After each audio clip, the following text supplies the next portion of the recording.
हे guys welcome back to my जोवी track YouTube channel. तर या व्हिडिओमध्ये आपण महाट्रान्सको टेक्निशियन रिक्रुटमेंट 2023 तर या भरती प्रक्रियेबद्दल बोलणार आहोत. महाट्रान्सकोमधून तुम्हाला माहिती आहे की एक न्यूजपेपरमध्ये नोटिफिकेशन आलेलं होतं. न्यूजपेपरमध्ये एक ॲडव्हर्टाइजमेंट आलेली होती. तर त्याच्यामध्ये त्यांनी नंबर ऑफ वॅकन्सीज दिलेल्या होत्या किंवा याआधी सुद्धा महाट्रान्सकोकडनं एक नोटिफिकेशन आलं होतं. त्याच्यामध्ये झोन वाईज वॅकन्सीज मेन्शन केलेल्या होत्या. तर महाट्रान्सको टेक्निशियनसाठी यावर्षी 1868 जागांची ही भरती प्रक्रिया महाट्रान्सकोकडून राबवण्यात येणार आहे. तर त्या रिक्रुटमेंटबद्दल सर्व काही माहिती आपण या व्हिडिओमध्ये पाहणार आहोत, डिस्कस करणार आहोत. त्याच्यामध्ये बरेच विद्यार्थ्यांचा हा प्रश्न होता की महाजेन्कोमध्ये सुद्धा टेक्निशियनच्या वॅकन्सीज आहेत का? तर त्याबद्दल काय अपडेट आहे ते सुद्धा आपण या व्हिडिओमध्ये डिस्कस करूया.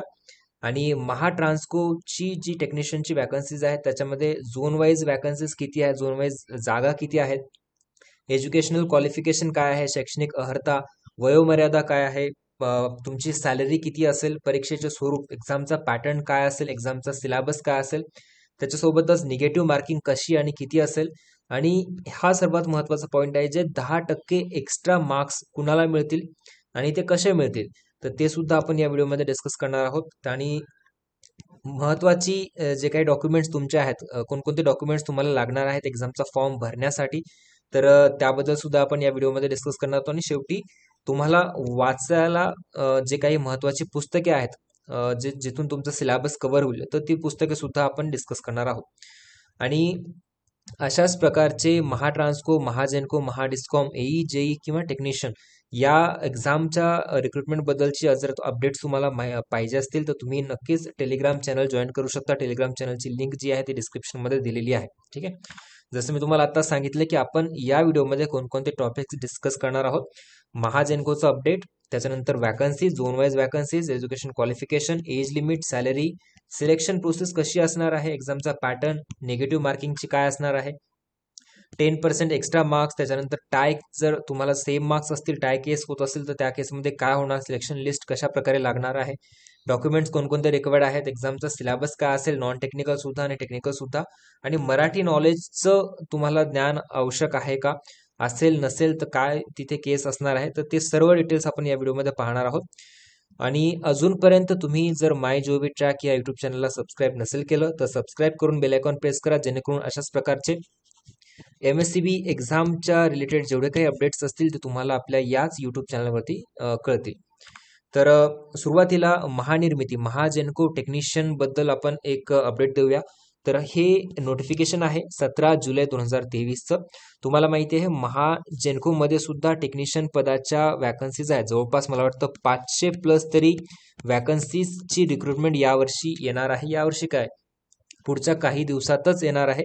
तर हे एक RTI होता, त्याचा रिप्लाय आलेला पाहू शकता तुम्ही, की याच्यामध्ये असं लिहिलेलं आहे की 75,000 रिक्त पदे भरण्याच्या अनुषंगाने महानिर्मिती कंपनीमधील तंत्रज्ञ 3, ठीक आहे, टेक्निशियन 3 या पदाच्या संवर्गातील रिक्त पदांच्या भरतीबाबत माहिती कळवण्याबाबतची विनंती एक RTI मधून करण्यात आलेली होती. तर त्याला रिप्लाय काय दिलाय महानिर्मितीकडनं, की महानिर्मिती कंपनीमध्ये तंत्रज्ञ 3 पदांच्या सरळ सेवा भरतीकरिता भरती प्रक्रियेबाबत कार्यवाही सुरू असून त्याबाबतची जाहिरात जी आहे ती लवकरच प्रसिद्ध करण्यात येईल आणि त्याबाबतची माहिती महानिर्मिती कंपनीच्या संकेतस्थळावरती प्रसिद्ध करण्यात येईल. म्हणजेच त्यांनी असं सांगितले की लवकरात लवकर महानिर्मितीमध्ये टेक्निशियन्सच्या सुद्धा वॅकन्सीज आहेत, तंत्रज्ञ 3 या पदाच्या, तर ते लवकरच त्याची जाहिरात प्रसिद्ध करण्यात येईल. मला वाटतं नेक्स्ट मंथमध्ये मोस्ट चान्सेस आहेत की महाजेन्कोच्या सुद्धा टेक्निशियनच्या वॅकन्सीज येतील.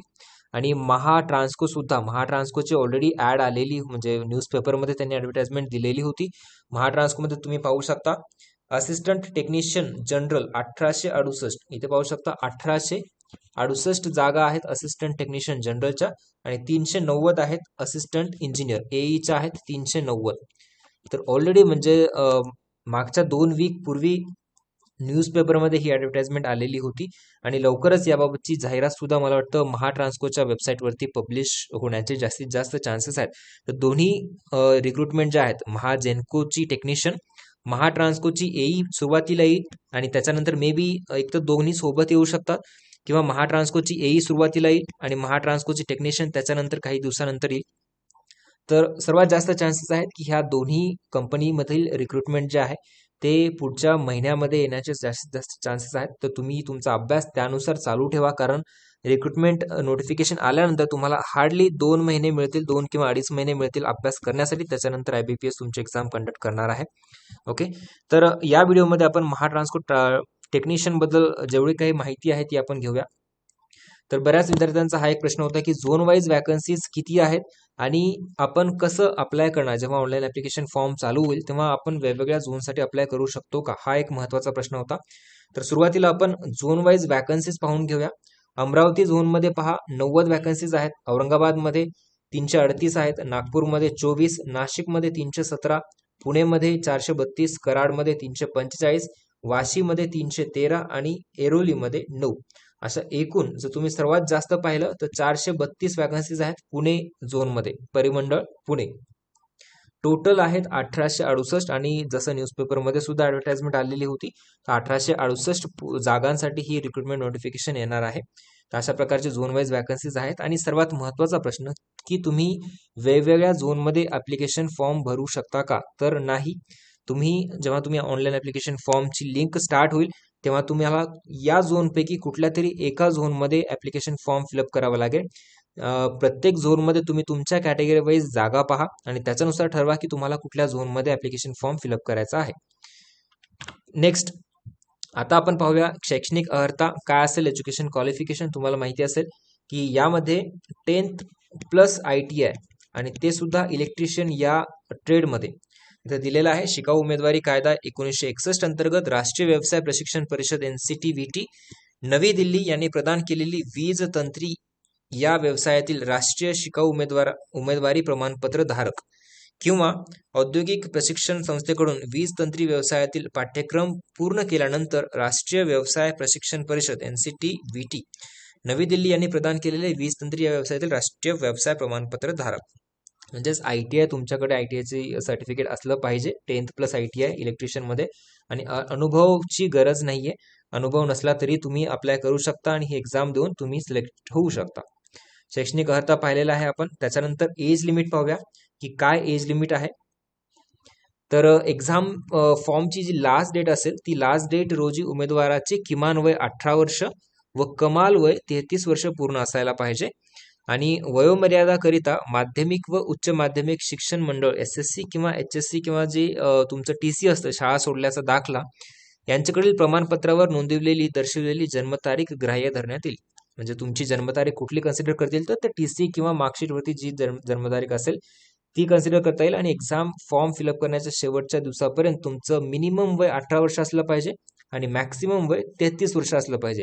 एक लक्षात ठेवा, आता सरकारने एक GR काढला होता ज्याच्यामध्ये कोविडमुळे जे मुलांचं नुकसान झालेलं आहे त्याच्यासाठी 2 वर्ष त्यांना एक्स्ट्रा संधी देण्यात येणार आहे. तर या नोटिफिकेशन मध्ये सुद्धा 2 वर्ष एक्स्ट्रा वाढतील, म्हणजे 33 चे 35 होतील आणि तसंच तुम्हाला कॅटेगरी वाईज सुद्धा ते 2 वर्ष ऍड होतील. आता नेक्स्ट पहा, मागासवर्गीय उमेदवारांना कमाल वयोमर्यादा 5 वर्षापर्यंत शिथिल करण्यात आलेली आहे. त्याच्यानंतर महापारेषण कंपनीतील पात्र कर्मचाऱ्यांसाठी कमाल वयोमर्यादा 57 वर्ष राहील. माजी सैनिकांसाठी कमाल वयोमर्यादा ही 45 वर्ष इतकी राहील. प्रकल्पग्रस्त आणि भूकंपग्रस्त दोन्ही पहा, प्रकल्पग्रस्त उमेदवारांसाठी कमाल वयोमर्यादा सरसकट 45 वर्ष इतकी राहील, तर भूकंपग्रस्त उमेदवारांसाठी कमाल वयोमर्यादा सरसकट 45 वर्ष इतकी राहील, दोन्हीसाठी सेम.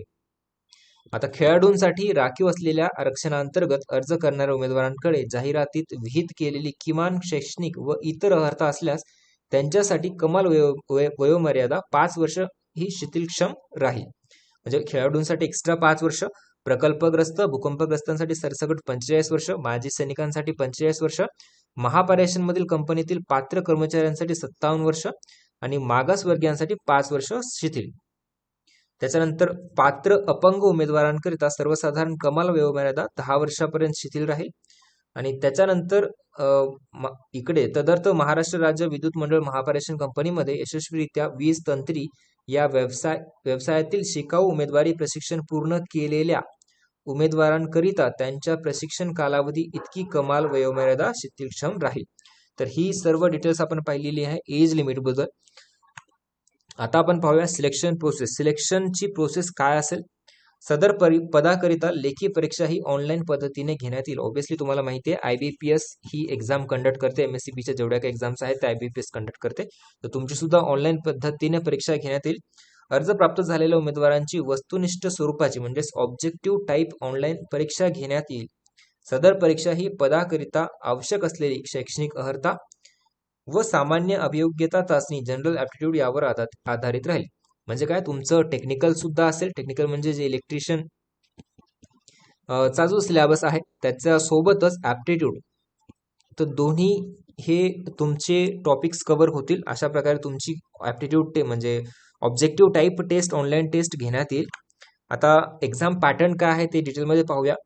प्रोफेशनल नॉलेज, जे तुमचं टेक्निकल नॉलेज आहे त्याचे 50 प्रश्न विचारले जातील 110 मार्कांसाठी. त्याच्यामध्ये जनरल ऍप्टिट्यूडमध्ये पहा, रिझनिंग विचारले जाईल तुम्हाला 40 प्रश्न 20 मार्कांसाठी. क्वांटिटेटिव्ह ऍप्टिट्यूड 20 प्रश्न 10 मार्कांसाठी आणि मराठी लँग्वेज 20 प्रश्न 10 मार्कांसाठी. असे एकूण 130 प्रश्न 150 मार्कांची तुमची परीक्षा होईल. 2 तासांचा तुम्हाला वेळ दिला जाईल. ठीक आहे. तर आता निगेटिव्ह मार्किंग पाहूया. निगेटिव्ह मार्किंग एक लक्षात ठेवा, 1/4 निगेटिव्ह मार्किंग आहे. म्हणजे जर तुमचं उत्तर चुकलं तर तुम्हाला 1/4 तुमचे मार्क्स जे कट होतील. आणि जर तुम्ही कुठलाही प्रश्न सॉल्व्ह केला नाही तर त्याच्यामध्ये ऑब्व्हियसली निगेटिव्ह मार्किंग राहणार नाही. ओके. ऑनलाईन व लेखी परीक्षेमध्ये मिळालेल्या गुणांच्या आधारावर उमेदवारांची अंतिम निवड करण्यात येईल. त्यासाठी मुलाखती घेण्यात येणार नाही, कुठलाही इंटरव्ह्यू नसणार ऑब्व्हियसली. तथापि भरती प्रक्रिया व निवड करण्याची पद्धत व परीक्षा कधी कुठे घ्यायची याबाबत कंपनीचा निर्णय जो असेल तो अंतिम निर्णय असेल. एनिवे, तर हे तर झालं तुम्हाला माहिती आहे, एक सिंगल एक्झाम आहे, कुठलाही इंटरव्ह्यू नाहीये, 1/4 निगेटिव्ह आहे. एक्झामचा पॅटर्न आपण डिटेलमध्ये डिस्कस केलेला आहे, लागलं तर स्क्रीनशॉट घेऊ शकता.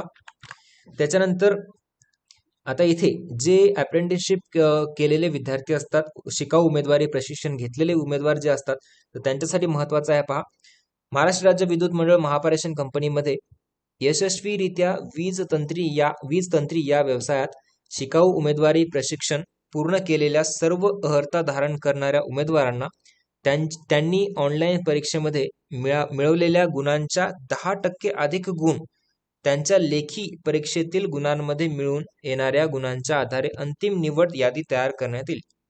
त्यांना एक्स्ट्रा 10% मिळतील. 10% अधिक गुण त्यांच्या लेखी परीक्षेतील गुणांमध्ये मिळून येणाऱ्या गुणांच्या आधारे त्यांची अंतिम निवड यादी तयार करण्यात येईल.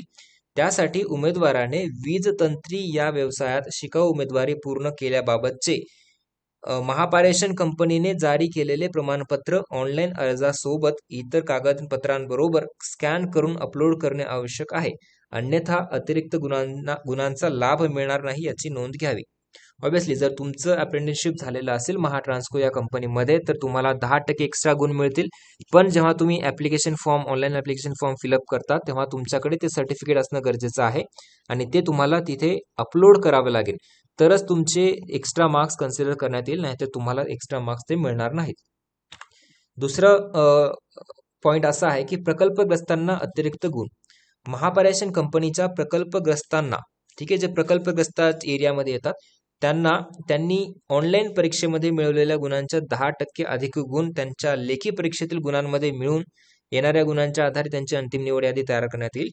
आणि त्यासाठी उमेदवाराने संबंधित जिल्हाधिकारी किंवा जिल्हा पुनर्वसन अधिकारी यांनी जारी केलेले प्रकल्पग्रस्त असल्याबाबतचे विहित नमुन्यातील प्रमाणपत्र अर्ज करण्याच्या अंतिम तारखेपर्यंत धारण केलेले असले पाहिजे. आणि अगेन सेम ते स्कॅन करून अपलोड केलं पाहिजे, तरच तुम्हाला ते एक्स्ट्रा मार्क्स मिळतील. तर एक लक्षात ठेवा, जे विद्यार्थी प्रकल्पग्रस्तामध्ये आहेत तर त्यांनी आत्ताच ते जे सर्टिफिकेट आहे ते रेडी ठेवा. जेव्हा ऑनलाईन ऍप्लिकेशन फॉर्मची लिंक स्टार्ट होईल तुम्हाला तिथे अपलोड करणं गरजेचं आहे. ठीक आहे. त्यांना सुद्धा 10% एक्स्ट्रा गुण तिथे त्यांच्या फायनल लिस्टमध्ये ऍड होतील. ओके. आता पाहूया, जर टाय केस असेल त्या केसमध्ये काय होणार. दोन उमेदवारांचे जर मार्क्स सेम असेल तर त्या केसमध्ये काय होणार. निवड सूची बनवताना ज्या उमेदवारांचे एकत्रित मिळवलेले गुण समान असतील त्यामधील जर महापारेषण कंपनीकडे वीज तंत्री या व्यवसायामध्ये शिकाऊ उमेदवारी पूर्ण केलेल्या उमेदवारास प्राधान्य देण्यात येईल. ज्याने अप्रेंटिसशिप महाट्रान्सकोमध्ये केलं तर त्याला प्राधान्य देण्यात येईल. किंवा जर दोघं पण अप्रेंटिसशिप वाले नसतील त्या केसमध्ये ज्याची जन्मतारीख जास्त आहे, म्हणजे जो मोठा आहे, वयाने ज्येष्ठ असणाऱ्याला प्राधान्य देण्यात येईल. तर हे आहे टाय. जर टाय झाली एक 2 विद्यार्थ्यांमध्ये त्या केसमध्ये अशा प्रकारे प्राधान्य त्यांना देण्यात येईल. कुठले डॉक्युमेंट्स लागतील? आता डॉक्युमेंट्स एक तर जनरल डॉक्युमेंट्स लागतात, तुमचं 10वीचं सर्टिफिकेट, ITIचं सर्टिफिकेट, त्याच्यानंतर डोमिसाईल कंपल्सरी आहे, महाराष्ट्रातल्या विद्यार्थ्यांसाठीच ही रिक्रुटमेंट येणार आहे. त्याच्यामुळे तुम्हाला तुमच्या कॅटेगरीमध्ये जरी अप्लिकेशन करायचं असेल तर डोमिसाईल कंपल्सरीच लागेल. ओके. त्याच्यानंतर नॉन क्रिमिनल आहे, कास्ट तुमचं सर्टिफिकेट असेल, कास्ट व्हॅलिडिटी सर्टिफिकेट असेल. त्याच्यानंतर जर तुम्हाला वेगवेगळे आरक्षण घ्यायचे असेल, भूकंपग्रस्त, प्रकल्पग्रस्त, खेळाडू, अपंग किंवा एक्स सर्व्हिसमॅन, तर अशा प्रकारचे आरक्षण घेण्यासाठी तुम्हाला ते सर्टिफिकेट तुमच्याकडे असणं गरजेचं आहे. आणि मराठी भाषेचे ज्ञानबद्दल पहा, तुम्हाला एक तर मराठी भाषेचे ज्ञान पाहिजे, लिहिता वाचता आणि बोलता आलं पाहिजे. तुम्हाला 10वीमध्ये मराठीचा सब्जेक्ट असायला पाहिजे.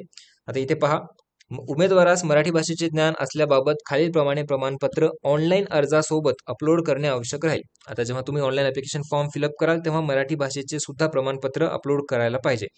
आता काय, माध्यमिक शालांत परीक्षेचे प्रमाणपत्र म्हणजे तुमचं SSC 10वीचं सर्टिफिकेट असेल ते चालेल, अथवा मान्यताप्राप्त विद्यापीठातील 10वी किंवा त्यावरील परीक्षा मराठी विषयासह उत्तीर्ण झाल्याचे प्रमाणपत्र, म्हणजे पुढचं शिक्षण घेत असेल तर त्याच्यामध्ये जर मराठी विषय असेल तर ते प्रमाणपत्र सुद्धा चालेल.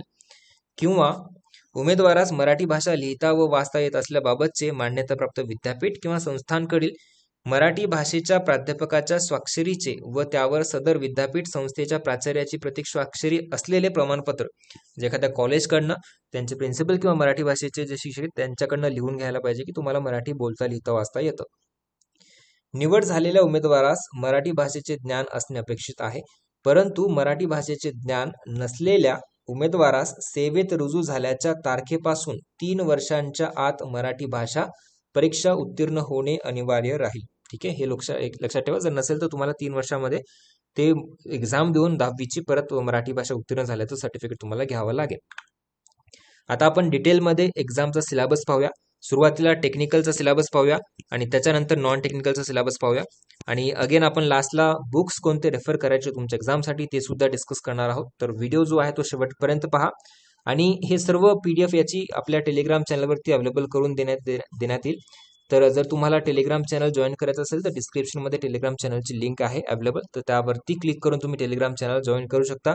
तिथे सुद्धा आपण डेली क्वेश्चन्स टाकत असतो आणि तुम्हाला एक्झाम बद्दलचे जे काही अपडेट्स असतील ते तुम्हाला ते आपल्या टेलिग्राम चॅनलवरती कळून येतील. आता एक्झामचा सिलेबस पहा. इलेक्ट्रिशियन टेक्निकल म्हणजे प्रोफिशियन्सी नॉलेज टेक्निकल विचारलं जाईल, 50 प्रश्न 110 मार्कांसाठी. तर त्यामध्ये काय सिलेबस असेल, तर सुरुवातीला बेसिक सेफ्टी आहे, बेसिक सेफ्टी. त्याच्यानंतर basic electrical tools of electrician, जे काही साधने असतात, अर्थिंग आहे, इलेक्ट्रिकल वायरिंग आहे, सेल आणि batteries, DC circuits, again domestic appliances, IE rules, illumination आहे, बेसिक इलेक्ट्रॉनिक्स आहे, इलेक्ट्रिकल मेजरिंग इन्स्ट्रुमेंट्स आहेत जे मोजमाप आहे साधने, केबल्स आहे, हीटिंग अँड वेल्डिंग आहे, अॅनालॉग आणि डिजिटल इलेक्ट्रॉनिक्स सुद्धा तुम्हाला तुमच्या एक्झाममध्ये विचारलं जाईल. त्याच्यानंतर ट्रान्सफॉर्मर आहे, DC generator, DC motor, alternator, synchronous motor, त्याच्यानंतर power generation, transmission and distribution, switch gear आणि प्रोटेक्शन. ठीक आहे, तर हा एक तुमचा टेक्निकलचा सिलेबस आहे, लागलं तर स्क्रीनशॉट घेऊ शकता. हा एक पहिला पार्ट आहे, basic safety electrical, basic electrical tools of electrician, earthing, electrical wiring, cells and batteries, DC circuits. त्याच्यानंतर domestic appliances, IE rules, illumination, basic electronics, electrical measuring instruments, cables, heating and welding, analogue आणि digital electronics. Again transformer, DC generator, DC motor, alternator, synchronous motor, power generation, transmission and distribution आणि switch gear आणि protection. ठीक आहे, आता आपण पाहूया रिझनिंगचा syllabus. Reasoning मध्ये काय काय विचारलं जाईल, डिरेक्शन सेन्स तुमचं दिशाज्ञान चाचणी, सांकेतिक तुलना त्याला इनइक्वॅलिटी म्हणतो आपण, बैठक व्यवस्था, याचे 5 किंवा 10 प्रश्न तर फिक्स 10च पकडा, मिनिमम 10 प्रश्न ते याचे सिटिंग अरेंजमेंटवरती तुम्हाला तुमच्या एक्झाममध्ये विचारलं जाईल. ठीक आहे, सिटिंग अरेंजमेंटचे मिनिमम 5 ते 10 म्हणजे मोठा 2 प्रश्न विचारतील, त्याच्यामध्ये 4 8 प्रश्न फिक्स विचारले जाईल. नंबर सिरीज आहे, अल्फाबेटिकल सिरीज आहे, संख्या मालिका, वर्णमालिका किंवा दोन्ही मिक्स सुद्धा विचारलं जाऊ शकतं.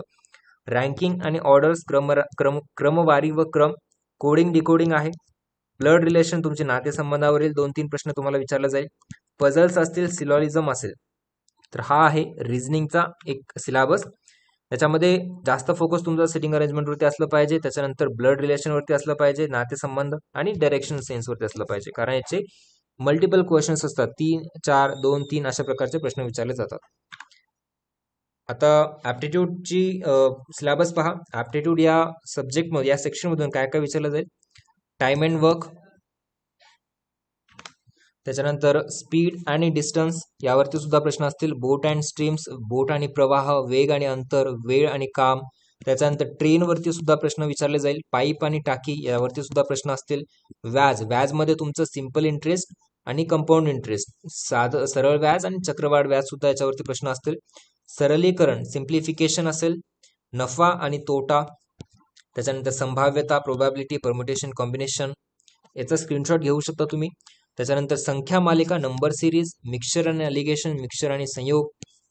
अगेन डेटा इंटरप्रिटेशन वरती 5 प्रश्न तरी विचारले जाईल. मे बी जे विचारलं तर याच्यावरती सुद्धा विचारला जाऊ शकतो, कारण ॲप्टिट्यूडचे तुम्हाला एनिवे 20च प्रश्न विचारले जातात आणि त्यांना एवढे टॉपिक्स कव्हर करायचे असतात.